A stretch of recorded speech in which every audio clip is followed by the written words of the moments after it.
waandishi wa habari za jioni. Ramadhani Karim na kwa rezima njema kwa wenzetu upande wa pili. Mimi naitwa Divoice, ni msanii kutokea lebo ya WCB Wasafi. Niko hapa kwanza kuwashukuru, ningependa kutoa shukrani zangu za dhati sana kwa kampuni ya Food Processing Industry, Kwanza Oil, kwa kuwa mdhamini wangu mkubwa wa tour yangu ya Divoice Tour mwaka 2026. Hii nitoe shukrani za dhati sana kwenu viongozi Kwanza Oil kwa kuamua kusimama na mimi kupushi muziki, kupushi industry ya Tanzania. Shout kwa Kwanza Oil sana. Pia vile na ningependa sana ni wajuze wa Tanzania kwamba kwa nini Kwanza Oil. Kwa sababu Kwanza Oil ni kampuni ambayo inafikisha bidhaa ambayo kila Mtanzania anahitaji. Kwa sababu Kwanza Oil wanatoa kama walivyosema mafuta halisi ya alizeti ambayo kuna lita 1, kuna lita 2, kuna lita 3, kuna lita 5, lita 10 na lita 20. Ambazo kila Mtanzania kwenye matumizi yetu ya kila siku, akina mama nyumbani, mahotelini, mawapi, mafuta yanahitajika. Sasa nimeona nishirikiane nao kwa sababu kwanza ni kitu ambacho Watanzania wengi watakuwa wanakihitaji na sisi tupo katika kuwafikishia. Kwa shukrani za dhati sana kwa Kwanza Oil ambao ndio wamekuwa wadhamini wakuu sana katika tour yangu, na mimi naahidi nitaungana na nyinyi kama nyinyi mlivyoamua kunisupport kuanzia mwanzo mpaka mwisho. Na uzuri sio kwenye tour tu, mpaka baada ya tour pia kutakuwa kuna jambo kubwa ambalo tumeshakwisha kuliandaa. Kwa shukrani sana kwa Kwanza Oil kwa utambulisho wangu unatosha sana. Lakini pia niseme tu kutokana na ushirikiano wetu huu utaenda kukuza mafanikio makubwa sana kati ya Kwanza Oil, Divoice na Watanzania, kwa sababu kwenye kila mkoa tutakuwa tunawapatia bidhaa zetu za Kwanza Oil watu ambao wenye uhitaji. Na imani ukishatumia siku moja, mimi walinipa jana siku moja chupa moja hii, leo nikiondoka na hisi nitazichukua hizi zote, nikiondoka zote zinaondoka nazo. Kwa hiyo kwa shukrani zangu nyingi sana kwa Sunflower Oil, Kwanza Oil, lakini pia bila kusahau alikuwa pembeni hapa ni kiongozi wangu, ningependa naye aje kujitambulisha. Na hisi mnamjua lakini vyema angejitambulisha pia. Karibu.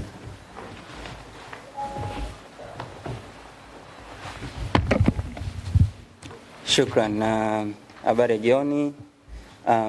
Kama alivyosema msanii wetu Divoice, mimi naitwa Kim ama Kim Kendo, wengi wanavyonifahamu. Mimi ni mkuu wa masuala ya digital kwenye lebo ya Wasafi, lakini pia msimamizi wa msanii Zuchu pamoja na wasanii wengine wa Wasafi. So kama lebo tuko hapa pia tukishirikiana na Kwanza katika makabidhiano usafiri huu katika mwanzilishi wa Divoice Tour 2026. Na kama lebo tunafuraha kuona Divoice anazidi kukua kila siku. Hii ni tour anaifanya kwa mara ya pili na kwa safari itakuwa ni mikoa 8. So kwa wadau kuanzia medias, mashabiki wa mikoani ambapo tour itakapoanza, tunachoomba wao hakikisha wanatokea kwa wingi katika tour hii na kumsupport Divoice. Na sisi kama lebo kazi yetu ni kumsupport msanii wetu, na kikubwa tunachojivunia tunaona ukuaji wake. Divoice alitoka mwaka 2023, mwishoni mwa mwaka 2023, na tangu kuachiwa kwake ameonyesha ukuaji mkubwa sana. Lakini pia hata katika muziki wa Singeli ameweza kuwa mstari wa mbele katika kukuza muziki. Juzi tu hapo ikilopita Divoice amefanikiwa kupewa tuzo kutoka Boomplay ama plaque ya kuweza kufikisha streams zaidi ya milioni 100. Ni kuna wasanii wengi wakubwa nchini hawajafanikiwa kufikisha hizo streams milioni 100. So tunaona ni kwa namna gani Divoice ameweza kufanya vizuri tangu kuachiwa kwake, na hajaishia hapo na anaendelea kufanya vizuri. Mwaka huu tunategemea Divoice aachie project kubwa sana ambazo zinaweza zikabadilisha career yake ya muziki.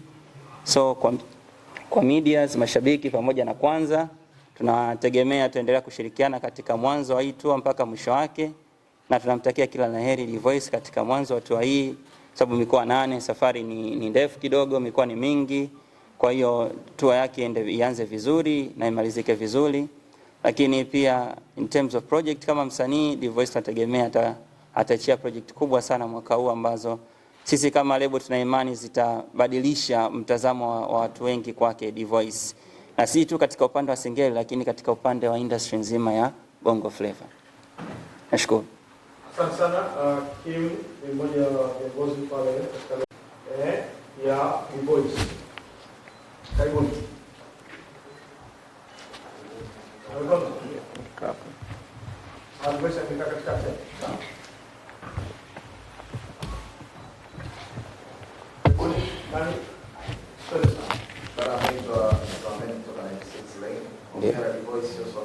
Asante sana. Ndio. Sahi. Nataka kufahamu kutoka kwanza ili gari ni kwa ajili ya tour tu au kimaliza gari inakuwa ni mamlaka yako? Kwa makabidhiano, kitu ambacho ndio maana nikasema ningependa nitoe shukrani nyingi sana kwa Kwanza Oil. Ile gari ni kwa ajili ya tour, lakini pia tukimaliza ni inakuwa mali yangu. Ndio uzuri, na maana kwa sababu Divoice Tour sio tu mwaka huu, ina maana naenda tena mwakani na mwaka mwingine. Ina maana ni kitu ambacho tunakihitaji kwa mwaka huu na mwaka mwingine, ila tu sikodishi. Kwa hiyo kisha tu agalabu nitalipaki. Ila nashukuru sana kwa Kwanza Oil kwa uaminifu zaidi. Inshallah tukimaliza tour, kwa watu ambao hawatuamini, tutaonesha pia likiwa halina stika na hati na nini ile kadi ya gari yao. Sasa kwenye tour zako na nini kingine utakuwa unatamani kadi ya sehemu kurudisha kwa jamii? Sahi. Kwa sababu kuna mafuta kwa moja ya kwanza umesema mama wakati ndio. Ndio. Kuna mikakati ambayo tayari umezianza kwa ajili ya kuwaboost hawa mama labda kwenye shughuli zako nao wapate hizo baraka ambazo unakutana nazo wewe kama msanii na kama ambao wanakusapoti. Exactly, mipango ipo kwa sababu sisi tutakuwa tunatembelea sehemu. Inamaanisha sio tu Kwanza Oil kwamba watatoa tu mafuta tu, hapana, kutakuwa pia tuna nguo, sare zetu kwa watu wenye uhitaji ambao watakuwa wana mavazi, kwa tutawaachia. Lakini pia tumepanga kila sehemu tutakapoenda tutakuwa tunaacha dumu zaidi ya 100 za mafuta kwa wamama. Kwa hiyo ukiangalia tu ukitoa tu dumu zaidi ya 100 kwa mama wenye uhitaji ni mchango mkubwa sana, ni mrejesho mkubwa sana. Sisi tuna imani kwa sisi Waislamu ambao tumefunga, hata Mungu mwenyewe anakuruzuku.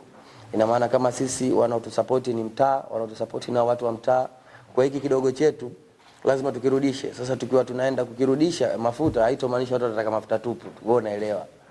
Na wengine wanataka Divoice tuache hivi hivi. Kwa hiyo ni katika urudishaji. Kama kuna wengine pia watakuwa na matatizo ambayo tutaweza kuyatatua hapo ndani ya uwezo wetu, tutapambania.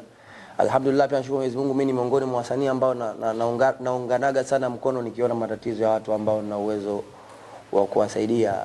Dr. Kumbuka Diamond anaweza akasema mimi ni miongoni mwa wasanii ambao ninawatumia sana watu, bwana huyu kavimba mguu, huyu katolewa jicho, ukafanyaje, tunamsaidiaje. Kwa hiyo najitahidi sana kwa sababu naamini mimi nimepata nafasi ya kukaa na matajiri. Diamond ukikaa naye kwa mbali, ukimsikia ana hela, ukishakaa naye ndo unagundua kwamba. Kwa hiyo mimi nimepata nafasi ya kukaa na utajiri. Kwa mara nyingi nakuwa namtumia bwana huyu kama anaweza kusaidiwa asaidiwe. Nashukuru kwa Mwenyezi Mungu. Kwa hiyo tutarudisha pia katika jamii katika namna tofauti tofauti. Hiyo sasa ni mipango yetu. Yeah. Okay, labda kama kuna swali kwa mwandishi wetu. Karibu bosi. Ndio msaada wetu kuona karibu. Hata hapo. Sawa. Hapa ndio nimeenda naitwa Italy, nataka kufahamu lengo, natoka icon TV, nataka kufahamu lengo la tour.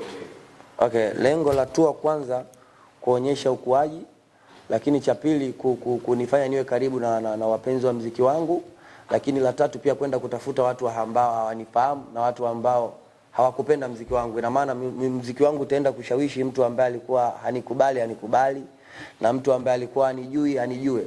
Lakini pia muziki wangu utafanya nikakutana na watu ambao pengine walikuwa wanaofia expensive zangu mimi za kufika hiyo mahala.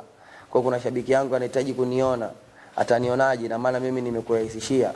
Divoice Tour itakuwa inaenda by far pia, na hii itakuwa inaenda kwa misimu yangu ya muziki yangu yote. Hii ni project yangu endelevu. Kwa hiyo itakuwa kwa kila mwaka, kwa sababu ni kipimo pia cha mimi kujua na watu kiasi gani wananikubali, mchango wa watu kwa upande wangu ni kiasi gani, naweza kujaza watu wangapi. Nikisema na mashabiki zangu najivunia na mashabiki kiasi gani, ina maana hii itasaidia kuonesha ukuaji wangu. Ni kipimo changu mimi mwenyewe binafsi. Nikitoka pale na kwa nimejifunza itakuwaje. Kama kuna waandishi habari walikuwepo mwaka jana waliona maandalizi ya mwaka jana na ya mwaka huu ni tofauti.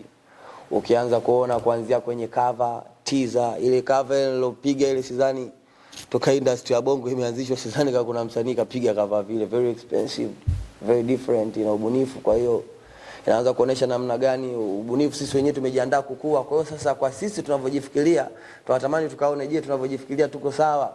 Je, kuna ukuaji? Kwa sababu sisi tunaongea tu kwa sababu tuko Dar. Kuna ukuaji na tunatamani tufanye sehemu nyingi, ila kwa nini Tanzania? Kwa sababu bado tunatamani tulishike soko la Tanzania zaidi. Kwa ndio lengo la kuanzisha tour. Tumeelewana? Asante sana. Okay, kama kuna mwandishi mwingine? Msanii wa kwanza Yeah. mwenye umri mdogo ni 25. Yeah. Kisha streamers milioni nyingine. Ndio. Ndio. Yeah. Yeah. Wale kwenye singeli wamekuwa ufalme au bado wanaendelea kuita falme ndani streamers na ndio Mimi kwenye singeli nimeambia sitaki tena ufalme wao. Mimi nimekuwa nataka urais. Sasa mimi rais ndio nachagua nani awe mfalme, nani awe mbunge, nani awe waziri. Kwa hiyo mimi ndio nawachagulia. Wacha wachukue ufalme, mimi nimechukua rais. Sababu uongozi wa sasa hivi uongozi tunaona wafalme, unaongozwa na marais. Na maana katika marais ndio kuna machifu ndani yake, sio kuna nani ambao wanateuliwa na rais. Ina maana mimi nipo katika kuwateua vijana wangu, nani nimweke wapi, nani akae wapi, nani akae wapi, lakini mpaka sasa hivi hakuna anayeweza kivyo vyote. Kinamna yote ambao wanataka hamna anayeweza. Hamna anayeweza kiiti, hamna kivyo vyote. By far pia hii sio tu kwa wasanii wa singeli. Bongo Flava tuseme tu wasanii tu nchini ni wengi. Wasanii nchini ni wengi. Ina maana nikwambia nipo katika miongoni mwa wasanii 13 Tanzania, nilikosea kuandika 15 East Africa. Tunazungumza Kenya, Tanzania, sio wapi, ni msanii wa 15. Kwa hiyo ina maana usichukulie poa.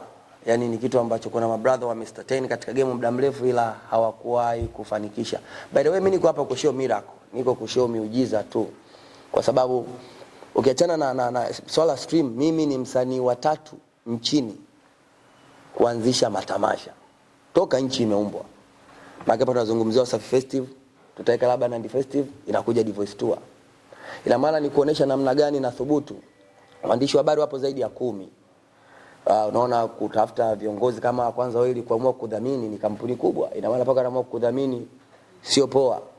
Na by the way pia Divoice Tour mwaka huu kwa watu ambao wanataka kufanya utaratibu wenye venue ambao wanataka tuje, Divoice Tour mwaka huu watu wanalipia. Ina maana paka sasa hivi tumeposti show 10. Sio kitu kidogo, nasafirisha timu Costa yote inajaa na kuna wengine wanapita kwenye ndege. Ina maana sio kitu cha kawaida. Ni msanii wa 3 nchini kuanzisha matamasha yangu. Akitoka Diamond anafuata Nandi, nafuata mimi. Kwa naingia katika history, yani katika top 3 ni matamasha yangu ambayo yatakuwa ni endelevu. By far pia tutakuwa tuna invite wasanii kwa sehemu nyingine. Kwa hiyo nipo hapa katika kuonesha miujiza. Singeli leo hii imefanya niwe msanii wa kwanza wa singeli. Sasa tunatoka sio kwenye nchi, inakuwa duniani. Mwenye stream milioni 100, mwenye numbers nyingi kwenye kila sehemu. Kwa hiyo inaonesha ukuaji wangu. Wasanii wa singeli hawaniwezi kivyo vyote. Watake kunipa, wasitake kunipa. Ila uko unajulikana. Anaibisha aje nyumbani nimuelekeze.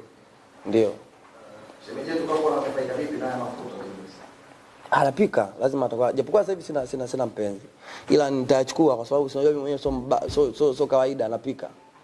Mimi niko vizuri kwenye ya kupika kidogo. Kwa hiyo nitachukua nitaenda kutoa kitu mimi nitapostia baadaye. Ila shemeji sasa hivi hapana. Na Ramadhani inakuaje mchungu wa shemeji? Yeah, sawa. Yeah. Okay, kuna swali lingine? Karibu. Yes, Divoice sehemu ya kwanza. Ndio. Inaonekana hapa ni Mwanza lakini sehemu ya mwisho pia ni Arusha. Kabla ya Arusha utakuwa Dar es Salaam. Ndio. Sio hapo tunamalizia ukiwa Arusha. Ndio. Kwenye matamasha mengi ya muziki wa Dar es Salaam kama ni kitovu cha mwisho. Kwa nini wewe Dar es Salaam hujaweka? Okay, sasa kama